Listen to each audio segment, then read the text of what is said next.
Thank you, Zach, for that introduction, and thank you everybody for being here and in your lunchtime with me, which is great. So I'm just going to share my screen with you for the presentation. We're going to have a Q&A at the end, but feel free to pop your questions in if something comes to mind during the presentation. Don't have to hold it in your mind all that time. Feel free to drop it in there, but I will answer them at the end. So yes, so we're going to be talking about your body systems and how that is understanding them actually is key to self-empowerment. First of all, I was going to introduce myself. Oops. A bit ahead of myself there. So I'm Pamela Windle, as you already know, and yes, I had chronic fatigue syndrome. For those of you who don't know what chronic fatigue syndrome is, it's a debilitating illness that quite frankly nobody really knows what the root cause of it is. However, at 46, so 10 years ago, I came down with a flu virus that seemed like an ordinary flu virus, but however I didn't recover. And 5 years later, I was housebound. I was forced out of employment due to not being able to work. I couldn't brush my teeth every day. I couldn't cook a meal every day. I couldn't shower every day. I couldn't go outdoors every day. In fact, I used to walk outside for 10 minutes, 20 minutes. I'd set an alarm for 10 minutes one way, an alarm to come back the other way after 10 minutes, just so that I didn't go into that energy deficit.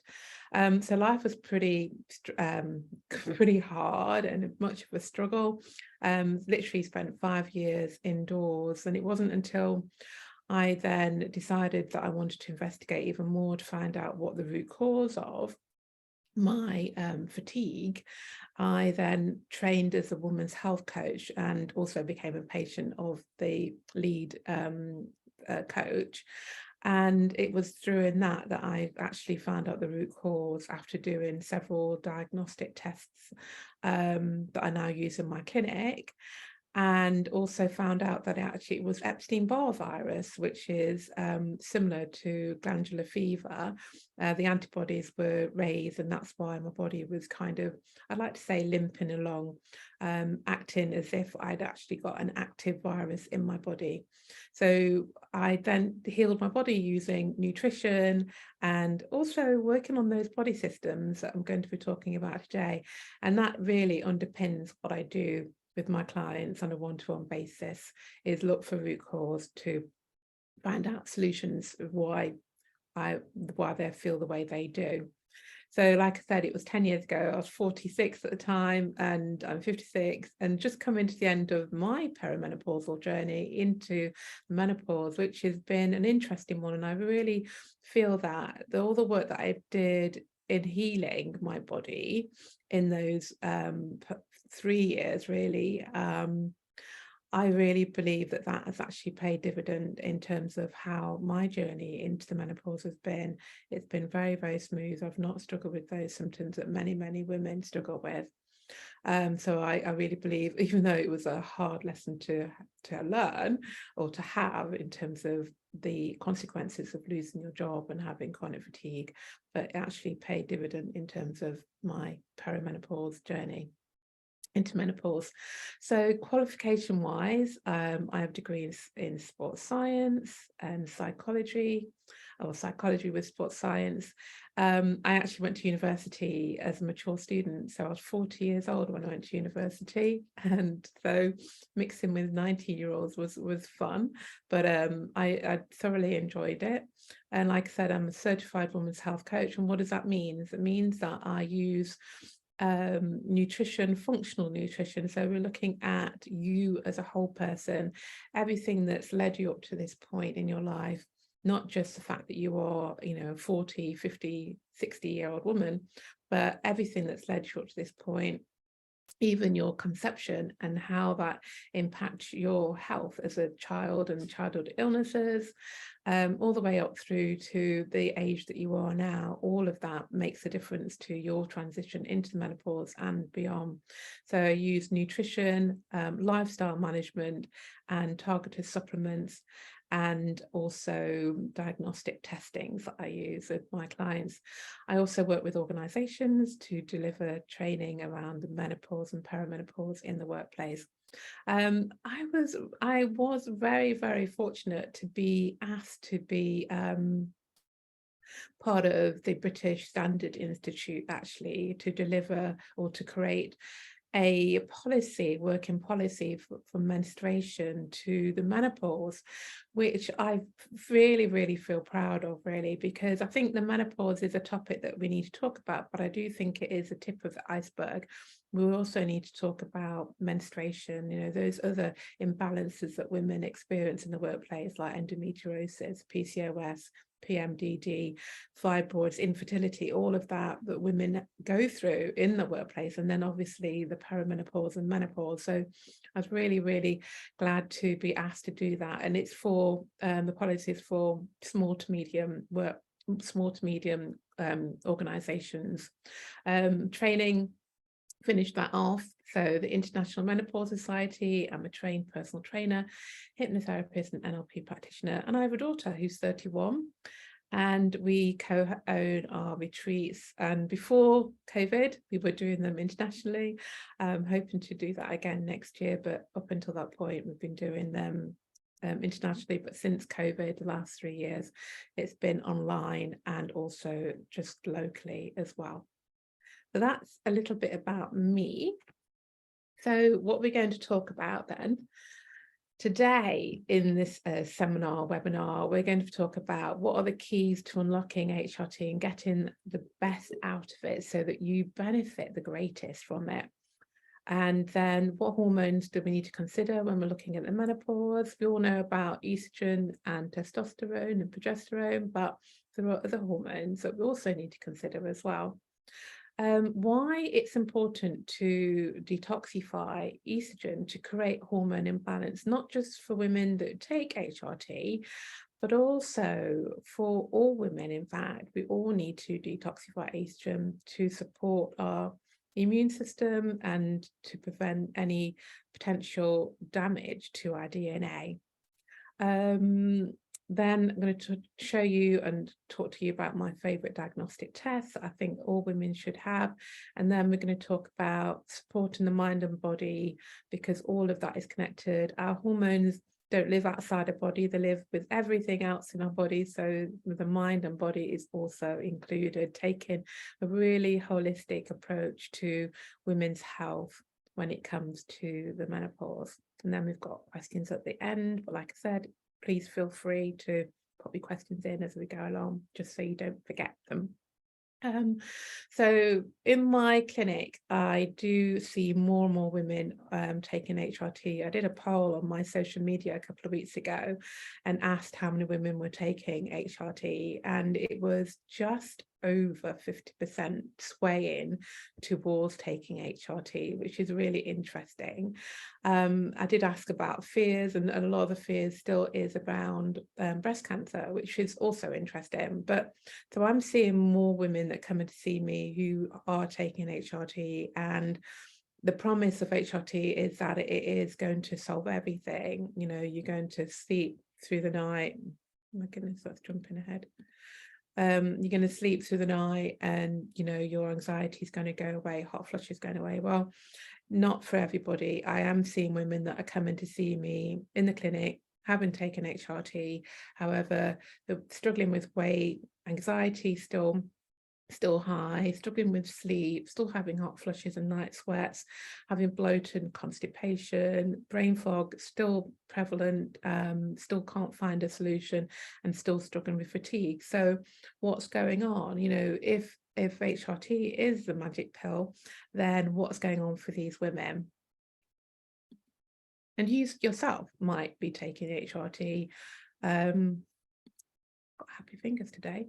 You yourself might be taking HRT and feel that some of these symptoms that you've just still not overcome. So what we need to do then is to unlock HRT so that it does work for you and your body well. So estrogen receptors need to be ready and not preoccupied with cortisol. So cortisol is our stress hormone, and there are lots of things that trigger cortisol. And unfortunately, Mother Nature is a bit cruel to us, that actually as we age, cortisol is actually ready, available, particularly in that perimenopause, menopause phase. Cortisol does become significant hormone in that time, just as estrogen starting to drop off. And also endocrine disruptors, and you may have never heard of endocrine disruptors, but they disrupt the endocrine system, which means that your hormones basically don't work properly, they don't function properly. So these receptors, it prevents estrogens from getting into the cell. And ideally, we want to do this before going on HRT so that you don't have to have as much HRT potentially, and it does work for you. But if not, just like so many of my clients that come to see me that are taking HRT, we can still do the work, we can still unblock the receptors so that the HRT works for them, and often they need less because their symptoms aren't as bad as they were. So first of all, what we need to do is to calm the nervous system down. Like I said, cortisol is rife. Unfortunately, that's what happens as estrogen drops. Estrogen buffers stress for us. You know, the things that you could cope with when you're younger, the life stressors, the skipping of the meals, all those sort of things, over exercising, you know, life stressors as well. Well, during that perimenopause transition, unfortunately, as that estrogen starts to drop, particularly in the menopause phase, post-menopause, then we don't manage stress that well, simply because cortisol is sort of ready, available, and it's there. I like to call cortisol and insulin the two ugly sisters. they play havoc with our bodies in so many ways. So women really need to feel safe. And when I say safe, I mean, she needs to feel safe in her environment, in the workplace. So she needs to know that actually she has a job, and that that she's safe in her employment. She needs to feel safe at home. She needs to have an income coming in, relationships at home that need to be feel safe and satisfied with, or friendships as well, even though she doesn't have relationships at home. She needs to feel safe while she's walking outdoors. You know, naturally we are in that fight or flight system more than we are in that calm system. So we're more in the sympathetic nervous response more than the parasympathetic nervous response. So the more that we can step into that calm state, that parasympathetic response, the more that cortisol is lowered down, the more that we then block the receptors from cortisol. So like I said, HRT isn't a magic pill. Women can absolutely feel fantastic on it, but some women do struggle because there are other things that are going on for them. So we need to optimize nutrition, which we'll talk about shortly. And then there are needs for supplements. Unfortunately, as we age, some things just doesn't work as well. The older we get, goodness me, the older we get, some things just don't work. Our body system is actually starting to slow down. That's what Mother Nature wants us to do, is literally slow down. So there are potentially some supplements that we do need to take. Our lifestyle habits, you know, things that we could get away with in the past, like burning the candle at both ends. At this point of the life, we perhaps don't feel like that at all, and it won't play any help with your body systems as well. So changing those lifestyle habits would help as well.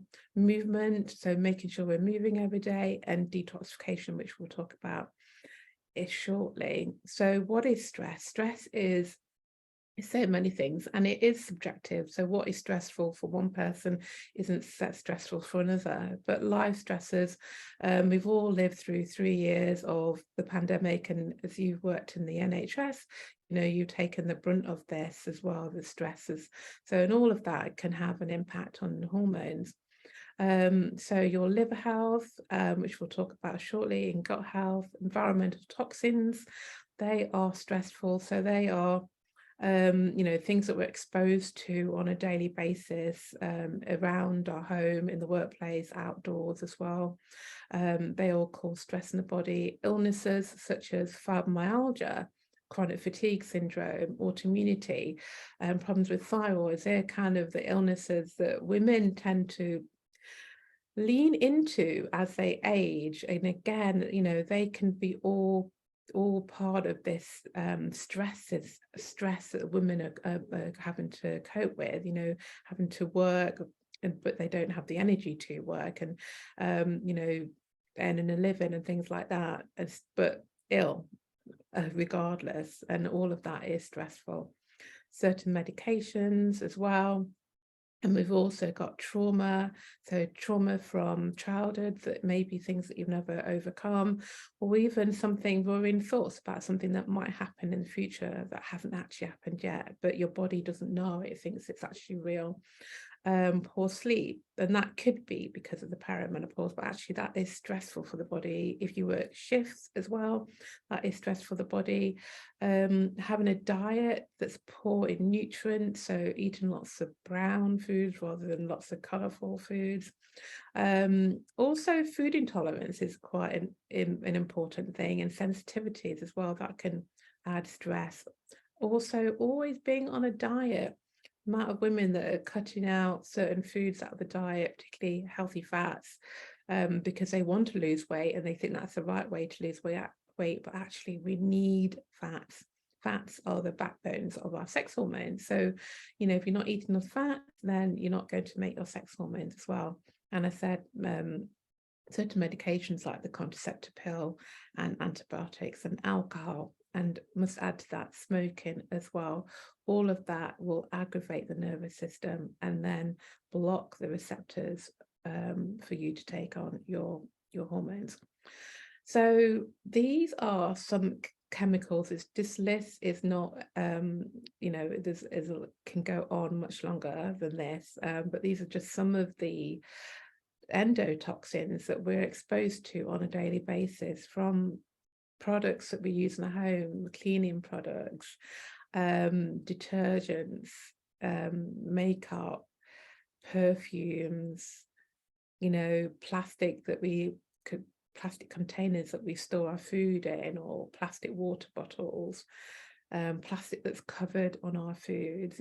Unfortunately, everything is covered in plastic these days in the supermarket. So all of that has an impact on our bodies. Pesticides that are sprayed on food. So have a look at something called the Dirty Dozen. The Dirty Dozen are dozen foods that are potentially heavily laden with pesticides, and you might not think that's a problem. However, pesticides act in the body.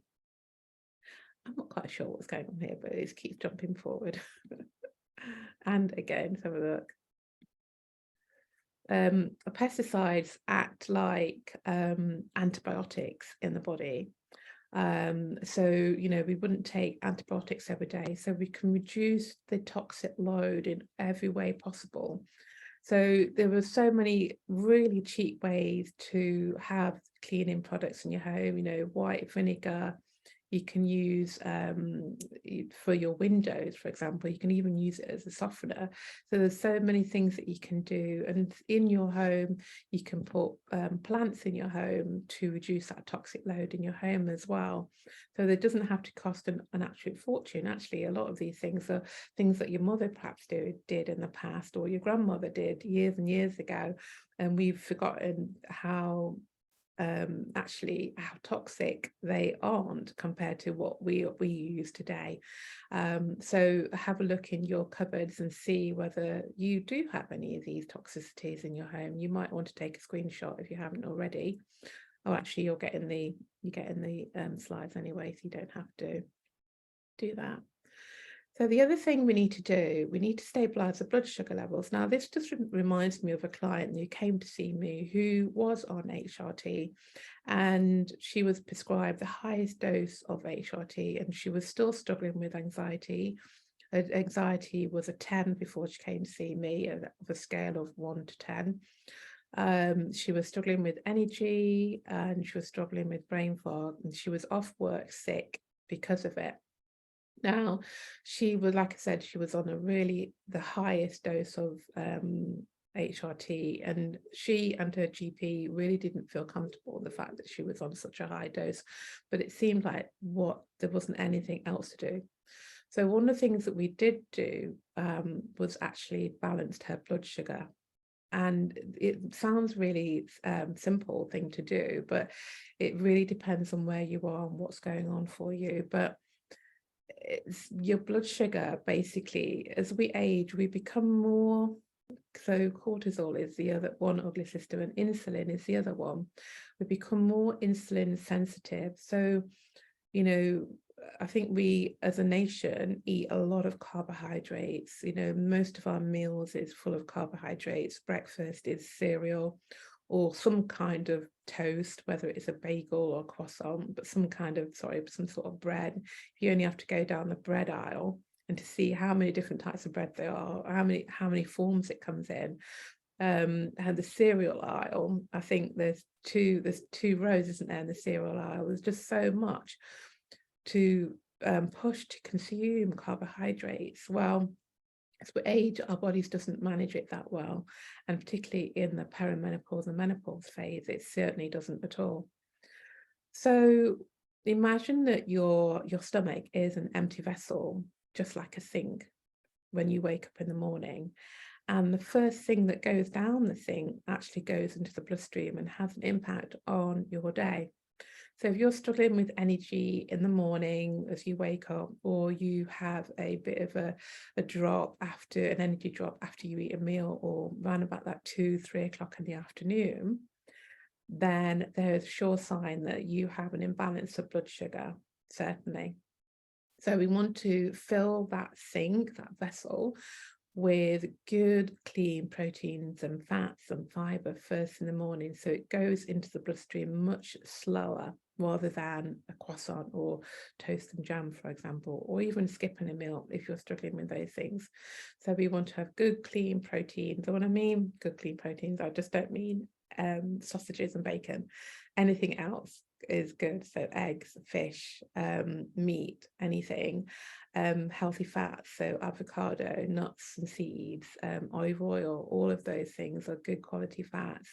And like I said, your fats are the backbones of your sex hormones, so it does actually help.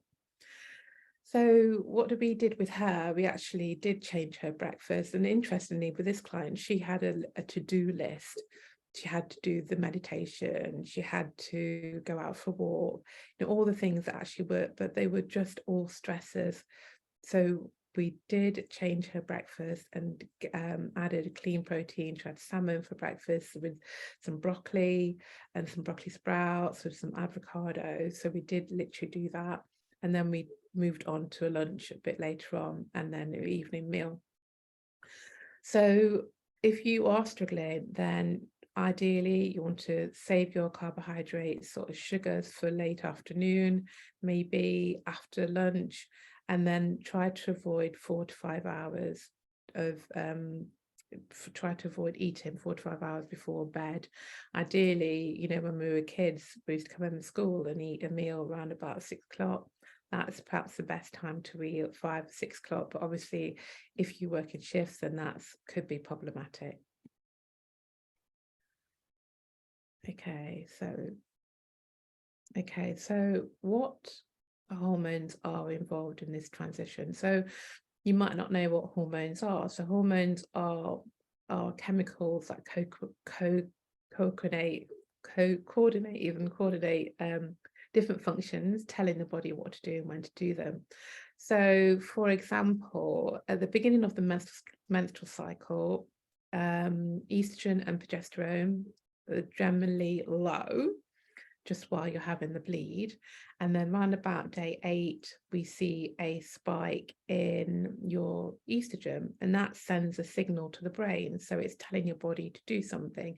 It sends a signal to brain to produce more hormones that actually help you to ovulate. So it's told your body to do something and when to do it. And then the other side of ovulation, progesterone, then is the dominant hormone, and progesterone stays high until we get to the end of the cycle when it drops, and then we have another bleed. So that's an example of what the functions of hormones do. So the 3 main hormones that are involved in that transition that we all know about is estrogen, progesterone, and testosterone. But however, there are lots more hormones that do play a role, and one hormone doesn't live, those 3 hormones don't live in isolation. They live with the other hormones, just like all of your body systems all live together in that body. And so often when we see one hormone down, the other hormones go down too. So there are over 50 different hormones in the body, and they all have different functions in the body as well. And I've talked about insulin and cortisol, as I like to call them, the two ugly sisters, because when those 2 are out of control, they cause havoc. They cause problems with sleep. They cause problems with energy, with brain function, with weight gain as well. So they are pretty ugly sisters. Then we've got oxytocin. Oxytocin is known as the love hormone. And oxytocin is such a powerful hormone that it actually triggers labor. So that's how strong it is. And unfortunately, as estrogen starts to decline, so does oxytocin. It helps us to connect with others. That's one of the main purposes of oxytocin as well. But we can induce oxytocin by holding hands, stroking a pet, having a cuddle, that we can induce that ourselves naturally. Melatonin as well is another hormone. It's our sleep hormone. And again, as estrogen starts to decline, so does melatonin and serotonin as well. But certain things that we can do, nutrients that we can eat to increase melatonin. And certainly, melatonin helps us to sleep well, but there's certain lifestyle things that we can do, just even balancing your blood sugar, having, a protein rich fat breakfast will help you sleep better. So even if your melatonin levels are affected just because you are in this phase of life, there's certain things that we can do to help you sleep quality improve. And vitamin D, and this list isn't finished. There's, like I said, there's 50 different hormones in the body. Vitamin D is actually a hormone. It is the building blocks to making your sex hormone. So you've got vitamin D and cholesterol. They are the backbones of your sex hormone. So making sure your vitamin D levels are optimal is really important as we age and during the perimenopause and menopause phase.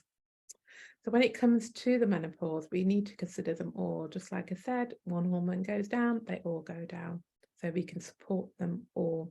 And in fact, when I say they go down, insulin and cortisol actually go the other way. They go up, not down. But there are other hormones that regulate your digestive system, tell you when to eat, tell you when you're full. And that can all be skewed because of the menopause. Okay. So there are 3 types of estrogen. Estrogen is basically packaged up in 3 types. We've got E1, estrone, that is the estrogen for postmenopausal women. It's not as strong as estradiol, which is E2, which is the estrogen that we have in our fertile years. And then E3, estrol, that is the dominant hormone when we are expecting. So, as you know, as I've told you, that we do live in a toxic society. And remember, the receptors need to be ready. They don't need to be blocked with cortisol and endocrine disruptors. So we need to detoxify the estrogen. And so if women don't detoxify estrogen, that can play a role in the severity of the symptoms that women experience. not just stress, but also the detoxification process. So it's really important to detoxify because it can potentially have a negative impact on the DNA on a cellular level. So it can affect your immune system. So it is really, really important to detoxify estrogens. So signs of problems with estrogen detoxification. So as I mentioned, my client, she had a problem with her blood sugar. She didn't have a problem with detoxification. She did have problems with her gut health, however. We did work on that as well. So signs of detoxification, so histamine intolerance can be something that a lot of women experience in this phase. The ovaries actually, progesterone actually helps to manage histamine. And so women, as we transition into the menopause, can actually have a problem with histamine intolerance, and it can be worsened with HRT as well. So migraines can be a result of histamine intolerance, and also fatigue and skin conditions, sort of rashes as well. But also anxiety, fatigue, painful breaths, brain fog, weight gain, bloatedness, insomnia, and inflammation all can be signs of that poor estrogen detoxification. So I'll just let somebody in. Okay, so phase 1, goodness. Right, so there are actually 3 different pathways of detoxification when it comes to estrogen. So the liver does 2, and the colon does the 3rd. Okay, so there's phase 1 in the liver, and there's phase 2, and the colon is phase 3. So we're going to talk about all 3 of them. But first of all, I just want to introduce you to phase 1 detoxification, which is in the liver. So estrogen is a powerful hormone, particularly in the perimenopause, premenopausal phase. Postmenopause, when we've got estrone, it's not as powerful. It's not as robust. It doesn't protect our heart and bones as well, and brain function. However, all of the estrogens need to be detoxified through the liver. So once estrogen's done all its wonderful jobs for us, we have to then detoxify the excess. So there are 3 pathways when it comes to detoxifying through phase 1. So I like to think of this as Goldilocks and the 3 bears. Can you remember the 3 bears, you know, the porridges that they had? So 16HO, I would say this porridge was a mix. It wasn't cold, it wasn't hot, it's kind of middle, but just not quite right. So this pathway is basically is a mixed pathway, and it does protect our bones and our heart if it's at the right level. However, we don't want to favor this pathway too much. Now, 4HO is a negative pathway. So this would be the porridge that was just really awful. We want as little as possible to go down this pathway as possible. And we want to have all the estrogen, or most of it, going down the desirable, which is 2HO. This one is cancer protective, and it really does support us hormonally. So the other 2, so 4 and 16, if these are elevated, then they can cause oxidative stress in the body and also worsen symptoms as well.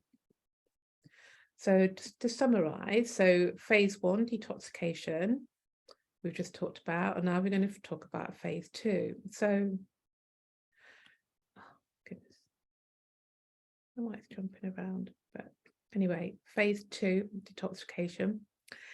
Imagine that your liver essentially is like a bath, and we're running the tap and we're filling it with estrogen. So we're filtering out the estrogen from the body into the bathtub, and that bathtub needs to be a certain height, a certain temperature for us to feel comfortable, just like the porridge.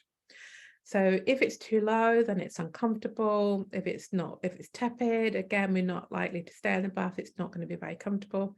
But if it's overflowing, then that causes a problem as well. So it needs to be at the right temperature, at the right height to feel comfortable. So this is phase 1.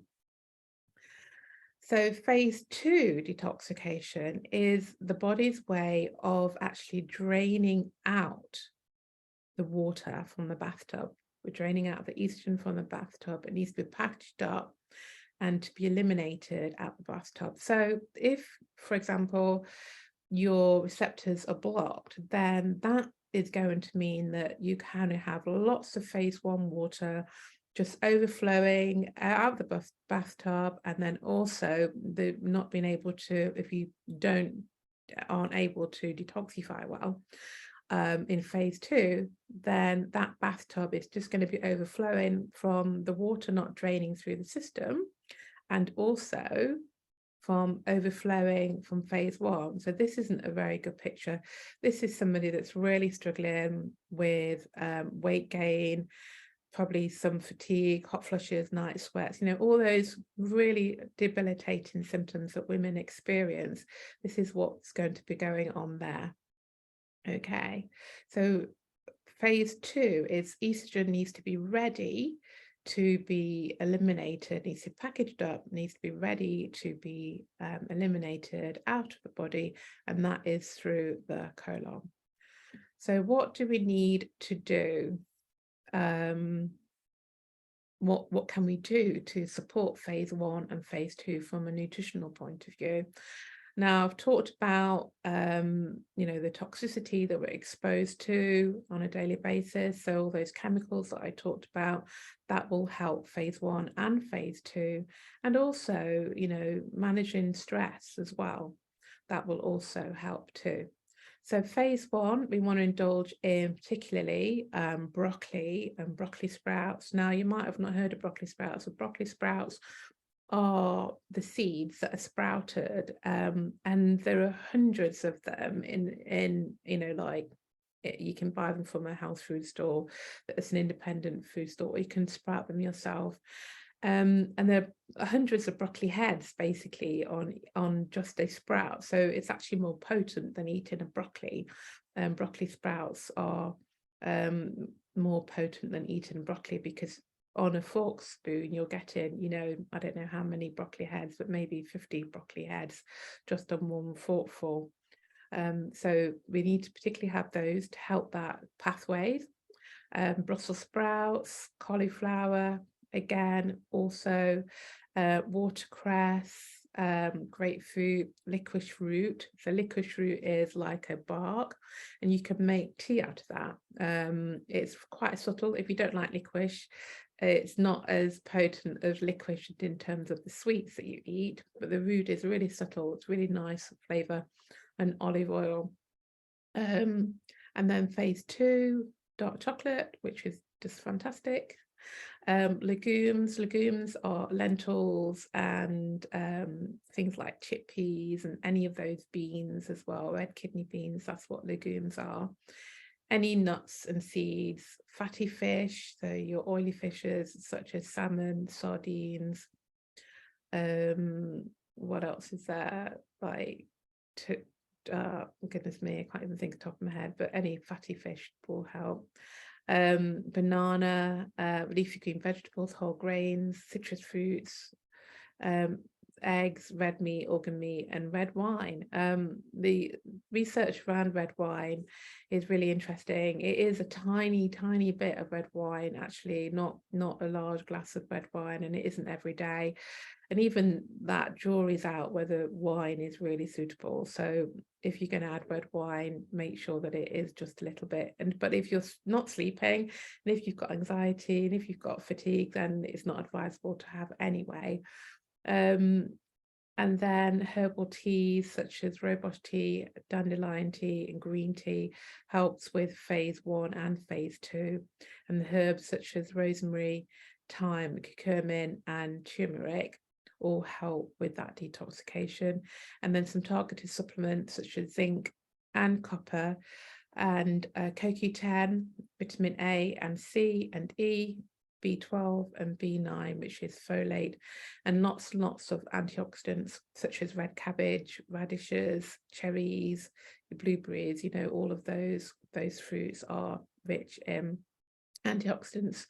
And some herbs, you know, thyme is rich in antioxidant, avocado is rich in antioxidant, doesn't have to be just your fruits. Lots and lots of antioxidants, because that's what's happening on a cellular level.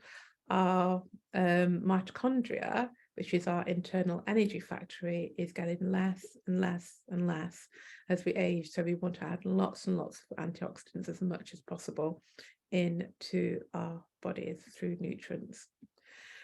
So phase 3. So again, recapping. So we've got phase 1, detoxification. Estrogen goes down 3 pathways. We've got the 3 ugly sisters. Not 3 ugly sisters, sorry.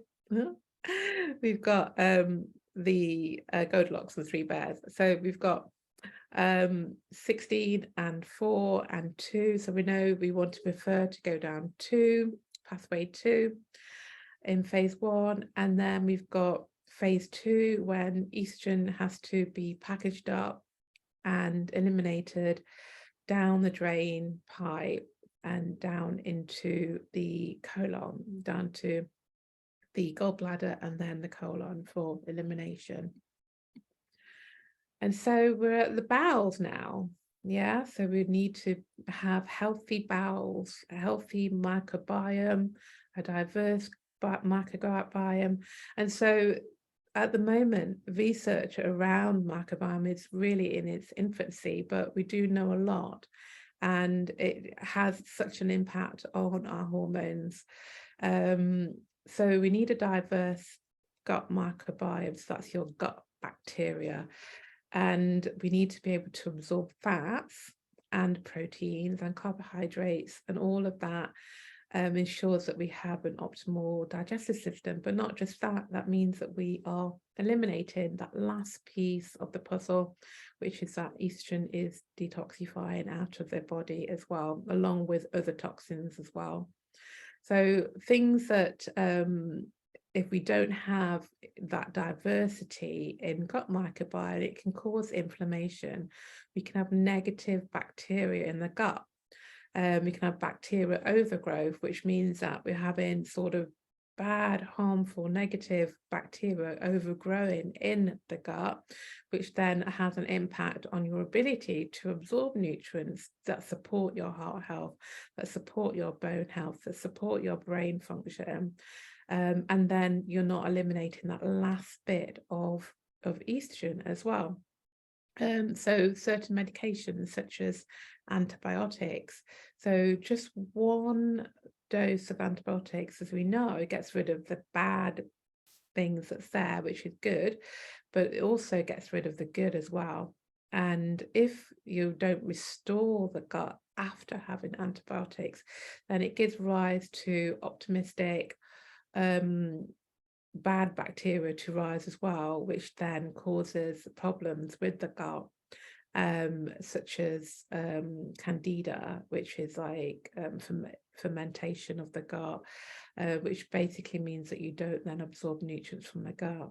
So we do need to support the gut as we age and during the transition into perimenopause and menopause.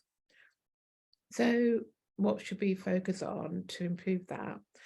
So like I said, Mother Nature is a little bit cruel to us, really. As we age, certain things aren't going to work as they did when we're younger. So taking a digestive enzymes, but the other things that we can do is making sure that we're chewing our food well, eating in a calm environment. So digestive enzymes naturally occur the more we chew, they naturally occur. And the research suggests that we need to be chewing 35 to 45 times before we swallow. And so next time you have a meal, just see, I mean, you could be eating your meal right now because it is lunchtime, but just see or just feel how many times does it feel natural for you to swallow? Is it 10 times? Is it 15? Is it 20? You know, if it is sort of 15 times, then see if you can go another 5. Initially it will feel a bit weird and a bit odd, chewing more, but actually food to be digested need to be mushy, really, for us to take on the nutrients from the food. So optimizing your natural digestive enzymes, but also taking a digestive enzyme will really help you as well at this point. And stomach acid, so hydrochloric acid, is again on its way down. The quality of it is on its way down as we age. Long-term stress also can have an impact on that as well. So we do want to making sure that we're eating in a calm space, and we can add certain nutrients to help that as well.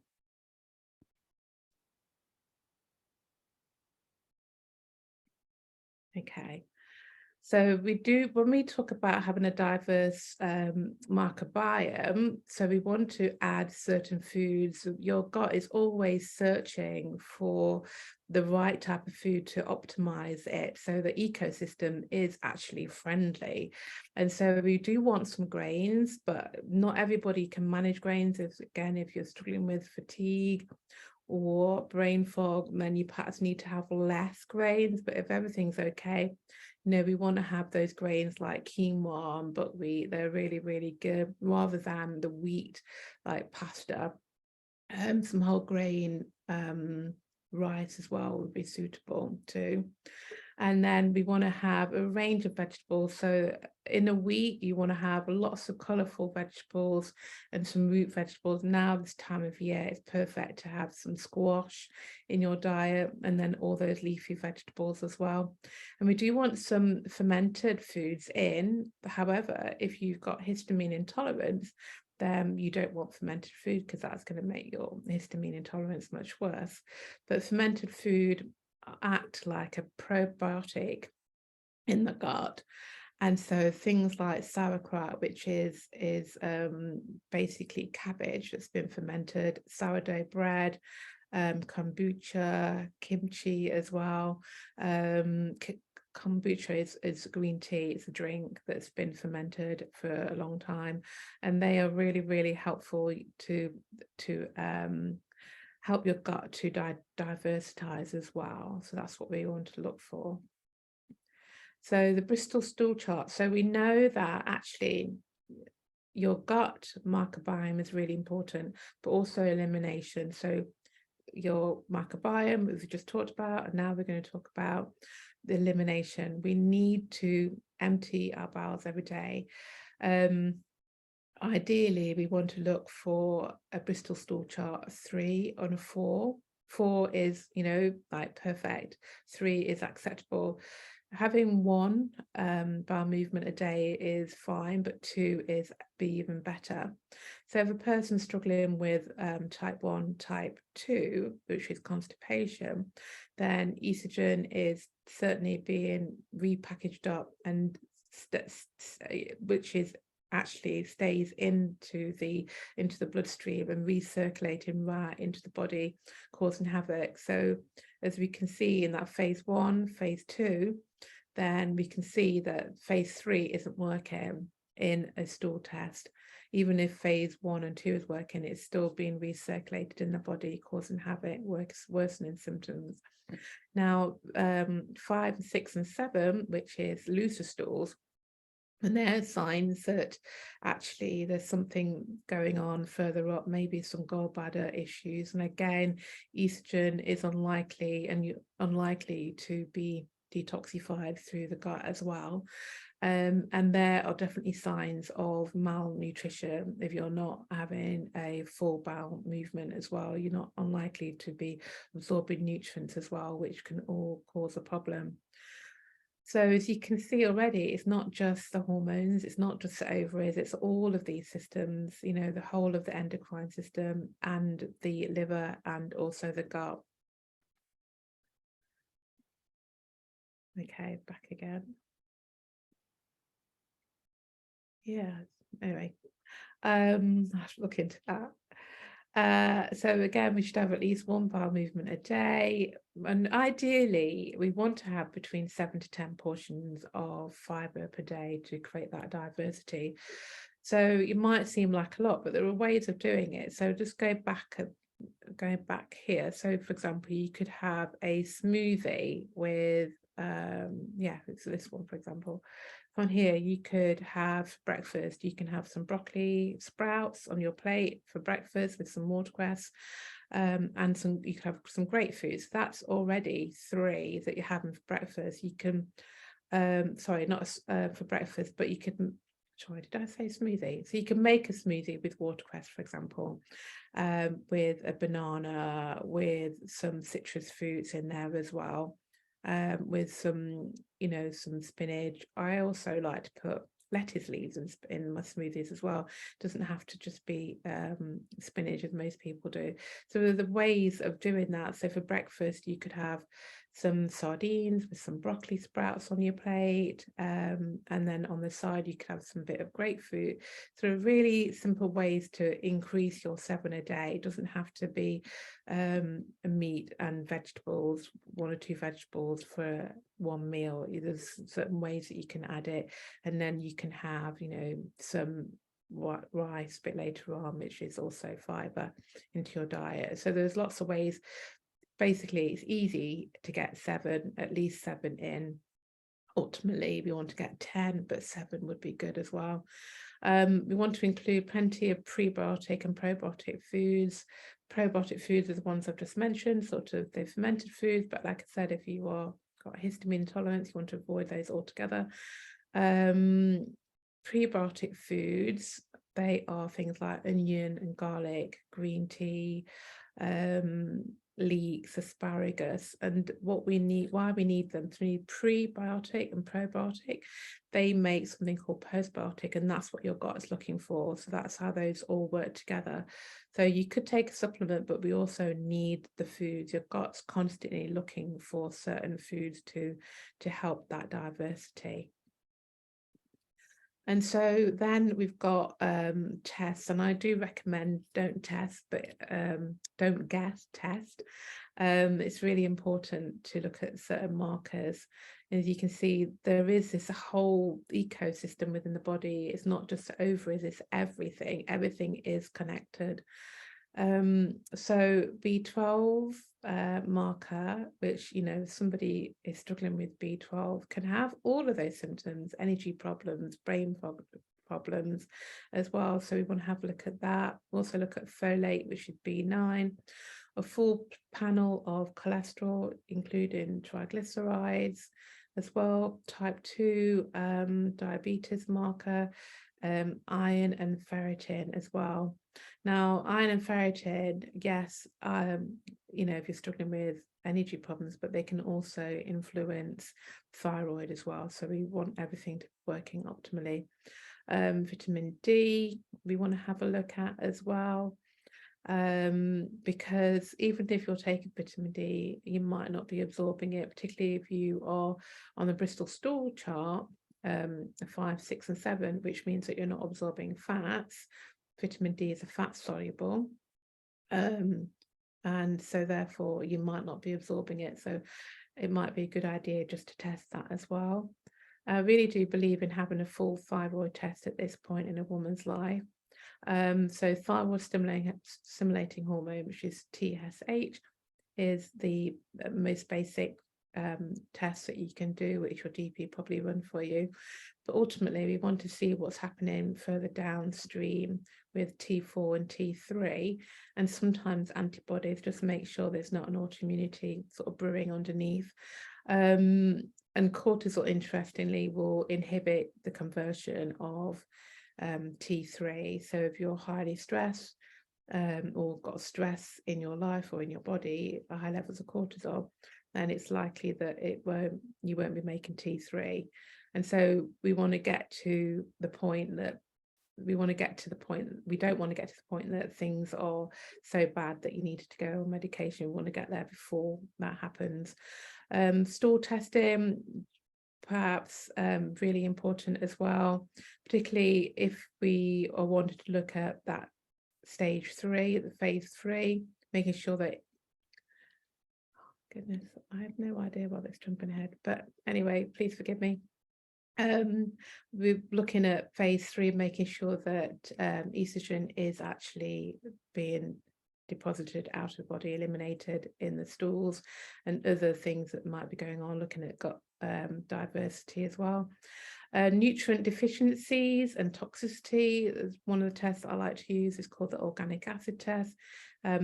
Markers are 72 markers looking at nutrient deficiencies such as CoQ10, B vitamins, and also vitamin C and other things as well. And then finally, the the Dutch test as well, which is hormone test for dry drawing, test for comprehensive hormone. And that is a comprehensive hormone test that looks at phase 1 and phase 2 of detoxification. Also looks at your cortisol, how your body's using cortisol, and your stress response, amongst other things. Really important test as well. And then finally, we have the mind and body. And so as you can see, it's all connected. Your liver is really, really important. And so is a colon, and so is the rest of your mind and body.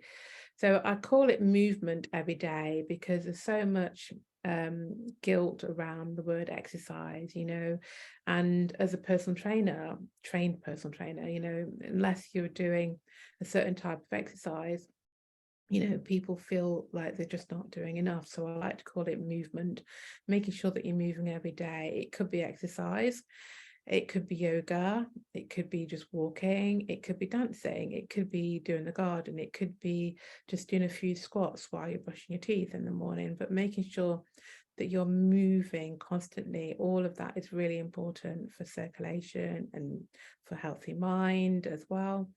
Meditation, as you know, there's so much research around meditation, about calming the nervous system down, getting you into that parasympathetic nervous response, out of that fight or flight on a daily basis that we are in. There's great research around forest bathing, so just being amongst green is really therapeutic and actually helps to calm the nervous system. But you don't have to be in a forest. It could be your garden, it could be a park nearby, but just being amongst green is actually soothing to the nervous system. Acupuncture, again, there's lots of research around acupuncture actually calming that whole nervous system, and obviously treats different ailments as well, including perimenopause and menopause symptoms as well. Talking therapy, so if there's any traumas, life traumas that you've not overcome, now is the time to get some help with that. So seeking some help around that. Exposing your eyes to blue light, all in your power.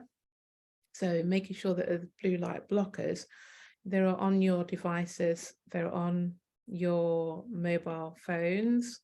Just see whether you've got one on your, I think most phones have blue light blockers.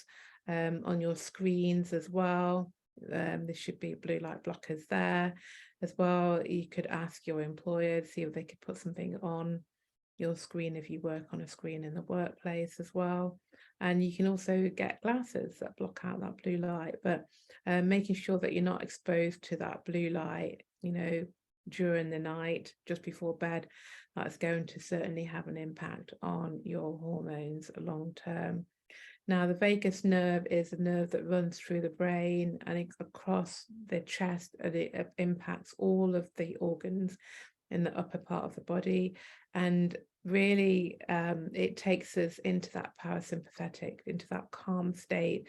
The things that we can do to support the vagus nerve is humming, gargling, singing, laughter, cold water exposure as well. So it could be, you don't have to, you know, have a cold shower completely. It could be just running your wrists under the cold water tap for a couple of minutes, or even just splashing your face with cold water. That also supports that vagus nerve.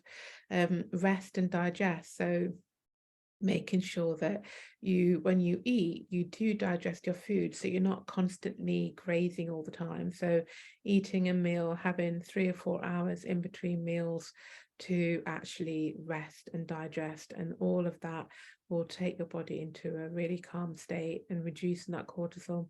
So at the beginning I talked about, those blocking, your receptors being blocked by cortisol and also by endocrine disruptors. So everything that I've talked about will actually help that, and your estrogen will work for you, your HRT will work much better for you.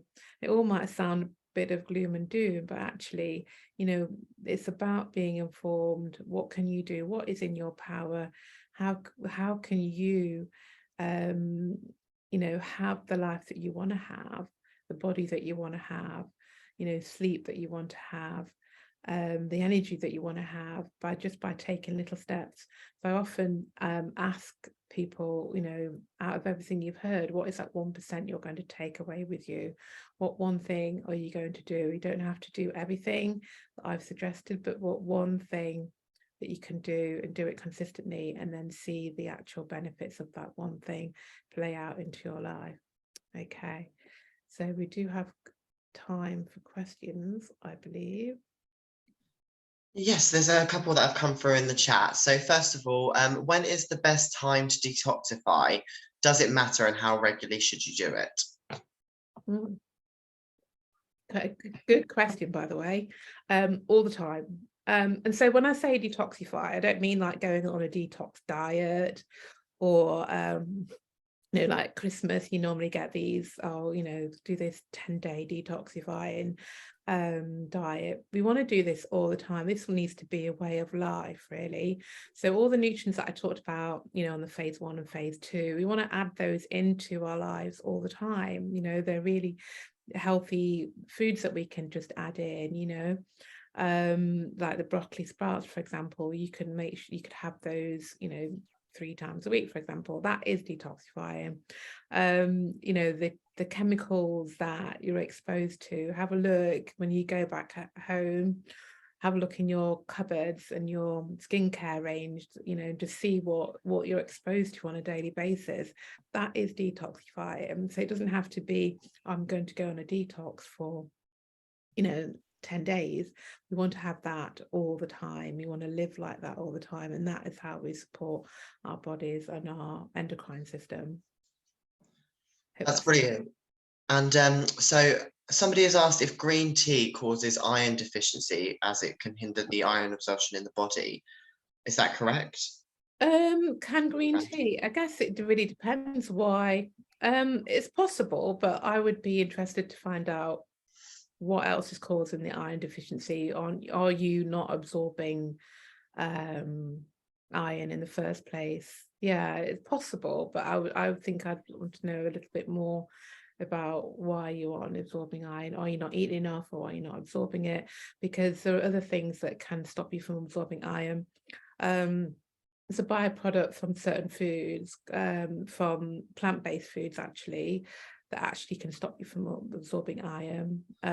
Think like, for example, spinach. You'd think that spinach is really healthy, but actually, if your gut microbiome isn't healthy, then this byproduct can actually prevent you from absorbing iron when you eat iron-rich foods, or even certain foods like lentils and beans and things like that. So just choosing one food, one thing that stop you absorbing iron. I think it could be, there's other things, to be honest, I think that might be more worth looking at, rather than just saying green tea.